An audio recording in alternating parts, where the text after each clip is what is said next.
What's going on, everybody? Mortem here, this time bringing you a video that is mostly aimed at answering a question I get a lot so I can throw it in the channel FAQ playlist, and then also using that as an excuse to express a strongly held opinion I have about video game reviews very generally, and hopefully the title of this video reflected that. I don't know exactly what I'm titling it at this moment, however, that is the general idea of the video. But before we dive into that fully, you can feel free to just listen here. I'm going to have some gameplay playing in the background, but nothing that you actually need to watch, so certainly feel free to just listen. Otherwise, let's just go ahead and dive into this here. And so every once in a while I will get a question from somebody asking how I managed to play so many games or finish so many games, that kind of thing. People often express to me how they struggle to get out of like character creation or to actually finish a playthrough of something, and sometimes people will even just straight up ask me for advice on this subject. My advice to those people, very broadly, is just to not. And what I mean by that is that if you find yourself in a position that you are needing to like force yourself or find little workarounds to convince yourself to play through something, you're probably not enjoying it, and I'm just not sure why you're bothering to do that. You really don't need to finish a game to have a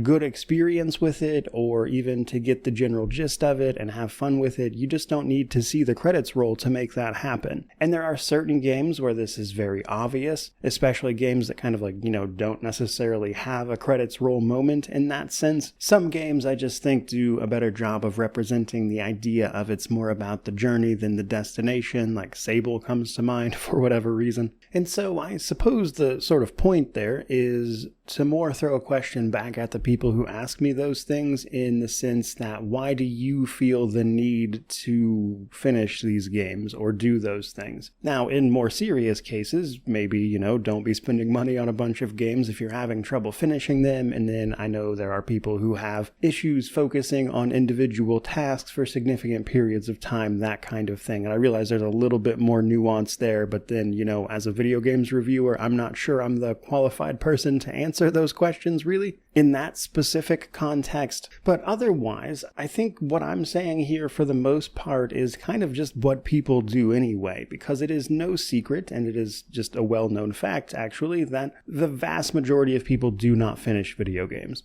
And it is not by like a close margin or anything like that. On average, like maybe 15 to 20% of the people who play a game will actually finish it to the point of seeing the credits roll. That will obviously vary a bit based on what the game is, how long it is, things like that. There's a variety of factors, but even good games with like a really high completion rate for like the main story or whatever, even those games, it's really only like 30 or 40%, which I suppose is a long way of saying, well, I can obviously appreciate the need to hold yourself to a higher standard and actually like finish things before you go on to buy more, and like, the various arguments that may surround this argument as sort of satellites, but unless you review video games for a living, it's just not that important. But that does bring me to the other side of this that I wanted to talk about, and it really kind of hinges on that statement I just made, that unless you review video games, it's not a big deal, because who I do actually think does, in fact, need to finish video games are video game reviewers, and I believe that very, very strongly. Now, there is one exception that I am actually going to lead with. The only time I think a video game review should not have included playing that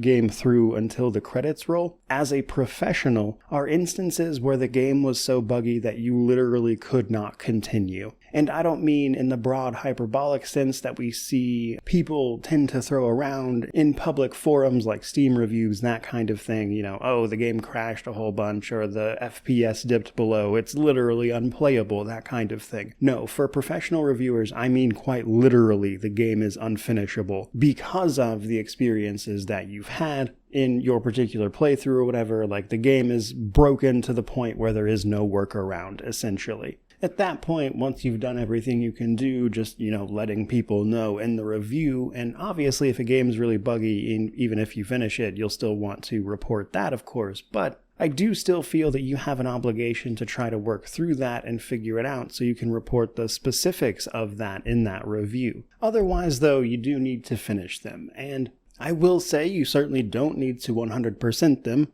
That's just something I like to do because I personally enjoy playing games that way, but it is wildly unnecessary. And even I don't do it all the time. I have a whole playlist of games I've given up on in that respect, and a whole playlist of just regular reviews where I didn't do that, so there are, even in my case, plenty of situations where I don't. But some of the main reasons I feel this way are that I think getting to play video games for a living is a very privileged thing to do. It's an incredible job that I love, and while the second you turn anything into work, it might not necessarily be something you enjoy doing every single day, mind you, because, it is going to become a job at some point. You do still need to recognize that if you're playing video games for a living, you are incredibly lucky, and you should treat it as such. And as such, in the context of making a review specifically, the bare minimum requirements of that review is that you finished the game. And I realize, even as I say that in some cases this might, lead into a different conversation about difficulty and how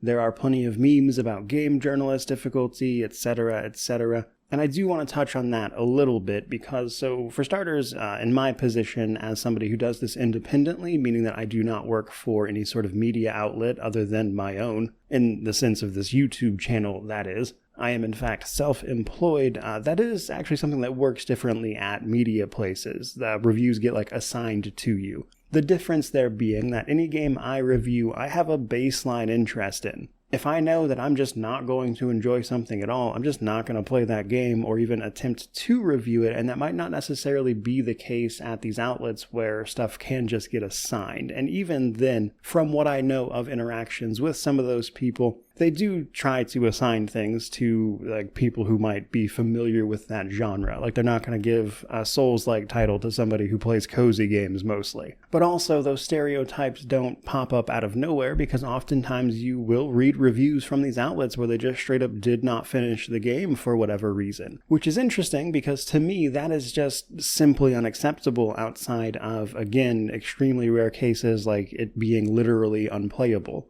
Now, for the average person who just picks up a video game, plays it for a couple hours, doesn't like it, leaves a bad Steam review and moves on, I actually think that's totally valid. That's fine. That's an entirely different context. However, if you are reviewing a game as a professional in the sense of your job or whatever, and you play a game for a couple of hours, go, I don't like this, and then write a whole review about how bad it is, you just straight up haven't done your job. To my mind, that's like walking off the job mid-shift. You just haven't finished the thing. And sometimes you will occasionally see people be like, oh, well, if I've played enough of it to know that this is bad, then that's fine and acceptable, and I simply disagree. If this is your job, especially video game reviews specifically, and you intend to treat it that way, you owe it to the people watching that review for its purposes as a review to actually finish the thing so you can talk about it at length and explain in detail what exactly you think is bad about it. Because while user reviews going 0 out of 10 bad game is fine, ultimately it just is what it is, if it's your job, you need to make your case one way or another, and not finishing the game already kind of discredits your case. Now, before we move to wrap this up, I will say there is one area where this does get a little bit murky. As with most things in life, nothing is ever truly black and white, and so, as always, there are some situations where it can go kind of either way. And basically what I'm talking about are reviews from people on a platform like this, on, say, YouTube, that aren't necessarily what they do for a living. It might just be something they had a passing interest in and made a video about, and that's where it gets a little awkward.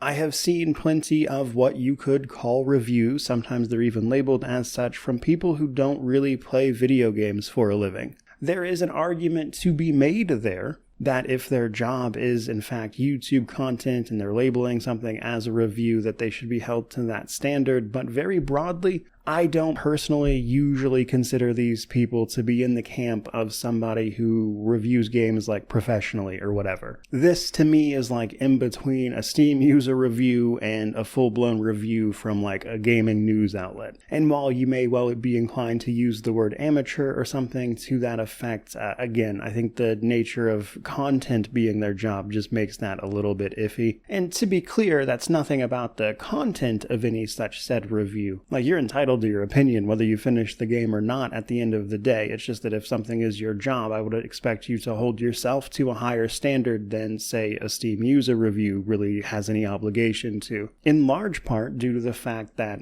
as I'm sure many people watching this video are aware, there is obviously this idea that gaming journalists, for all sorts of different reasons, are untrustworthy, can't be relied upon for accurate reviews, or they didn't show certain things, didn't talk about this, that, or the other, that kind of thing. And again, that stuff didn't just pop up out of thin air. Those stereotypes and opinions exist for a reason, and I don't want to discredit anything like that with a video here. But in the case of people who have a platform as, potentially a content creator or whatever, or they are making an attempt to review something just with their own experiences, but they don't normally play video games, I am just simply not inclined to hold those people to the standard that I would hold professional reviewers too. I just wanted to acknowledge at the end here, there is a little bit of gray area there. And in the case of those people, I think if they are speaking honestly about their experience, whether they finish that game or not, then in that context, that is fine. But if your main thing is reviewing video games and you didn't finish a game for any other reason than it being unplayable due to bugs or something,